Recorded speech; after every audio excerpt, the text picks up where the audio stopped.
Hi friends, it's Kirsten here.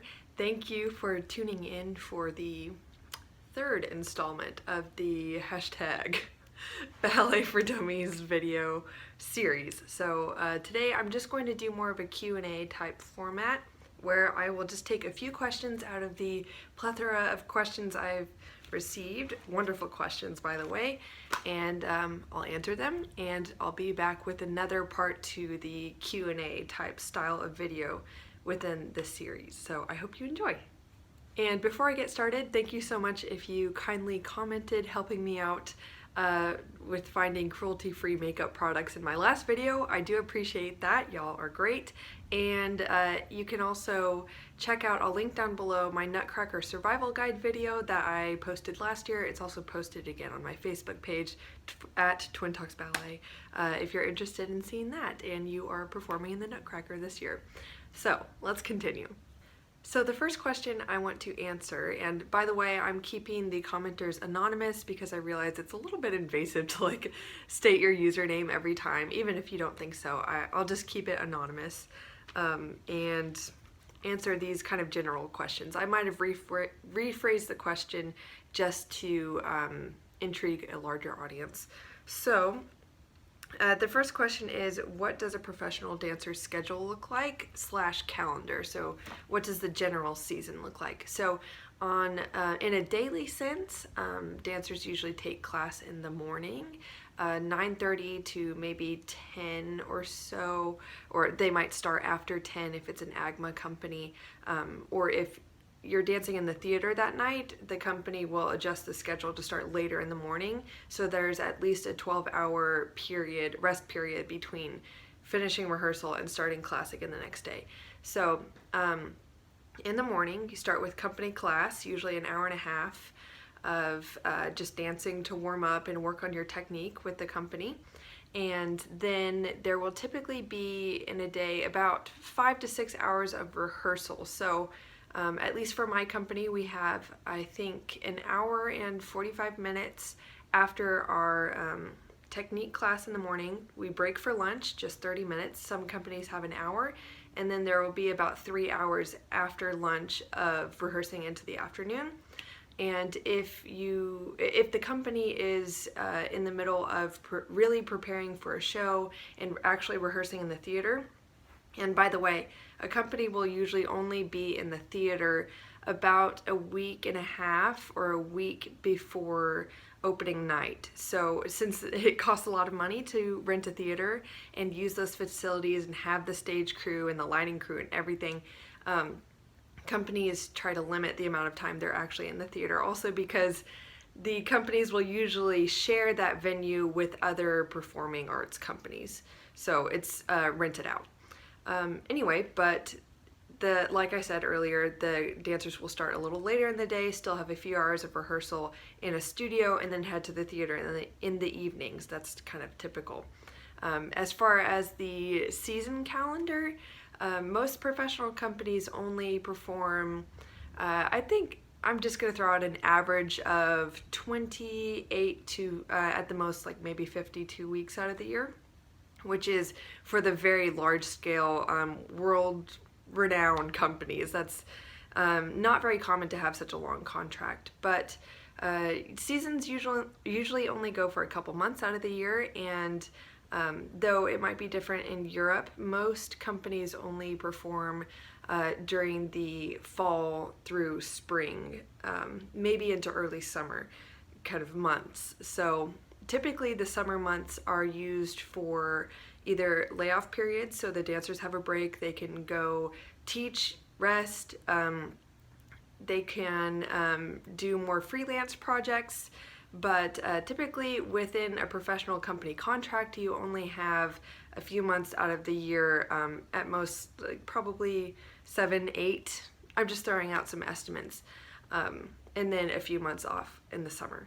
And also within the season, there are typically 1 week to 2 week, maybe 3 week breaks added within the season according to the company's budget and performance schedule. Obviously, if they have a very large budget and a lot of scheduled performances, there won't be as many scheduled breaks.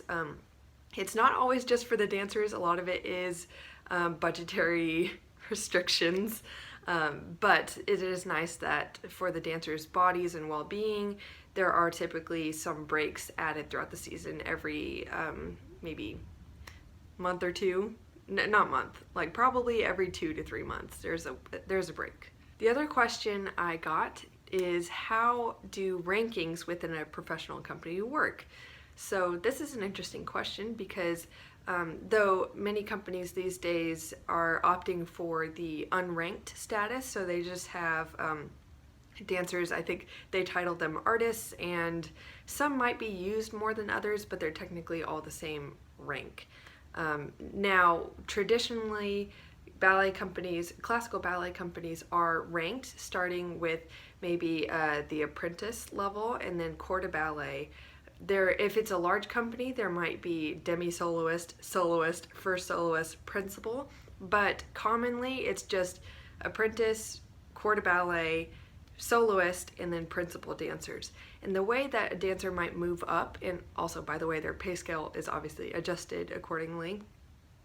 The way they move up is typically you enter through an apprenticeship or the corps de ballet. Almost everyone starts there. And after a while of proving yourself and maybe getting noticed, maybe a dancer will receive roles that are kind of outside of their rank. So maybe a corps de ballet member might perform a solo. And if he or she does quite well and continually proves that they are ready and can be trusted with larger roles, they might be moved up. And it usually takes quite a while unless you are just a shining star of talent. So yes, that is how it works. Another good question is, do dancers have backup plans? This could go for younger dancers that are pre-professional or professional.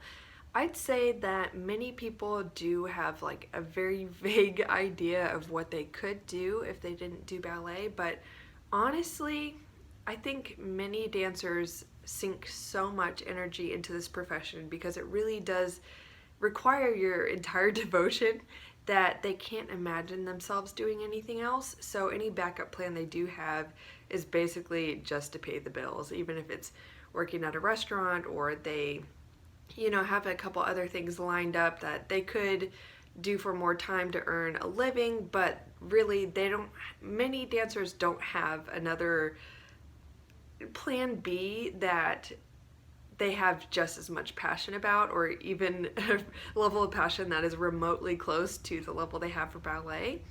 And I honestly think that's fine, like I said, because this profession does just, like, if you have made it to the professional level, it's because you love it with everything you have. But I'd say it is kind of hard to find a dancer that has another plan B or backup plan that they really take seriously and they're actually pouring energy into. I myself have some backup plans, or I think I used to have more solid backup plans when I was going to a university, and I was pouring a lot of energy into my business credentials so that I could enter the business world one day, and I could very well still do that, but at the time, or where I'm at right now, I am pouring more of my energy into ballet. Now, I do appreciate my university experience, and I really think that that will provide me a much better backup plan, but yeah, this answer is getting kind of long, but yes, dancers have backup plans, of course, because it'd be very foolish not to, but they're not typically like, I'm gonna go do this and have this career that takes me all over the world and stuff. It's usually like, well, I'm just gonna do this to pay the bills. The last question I will address is, how many hours a day do dancers spend cross-training or stretching, something like that? And I'd say it obviously varies, so with all these questions I'm speaking in a general sense, but I would say that it's common for collectively a dancer to spend about 2 hours a day doing all that. So maybe taking a 1 hour Pilates class or yoga class, or going to the gym for an hour during their long lunch break. By the way, not all dancers do Pilates. I did get a question about that. Good question, but it's a nice form of exercise, but not everybody does it. It's just one of those things that's popular in the world of dance. So maybe there's an hour spent on cross training, and I'd say between warming up and like stretching before class and maybe stretching after class in between rehearsals, they might spend, even unintentionally, a lot of dancers probably spend an extra hour stretching, rolling out their muscles, things like that, without even kind of knowing, because you might just be in the studio anyway and you're just trying to keep loose, you know. But when you get to the professional level, not a lot of dancers have to focus so hard on their flexibility. It's just kind of maintenance stretching to keep loose. Okay, I'm just going to go ahead and stop there, and I'll be back very soon to answer more of your questions. So thank you very much for watching, and subscribe if you haven't already to stay tuned for the next part of this series. And also feel free to ask more questions, because I will keep rolling these videos out as long as you want to keep seeing them. So thank you for watching, and I'll see you guys next time. Adios!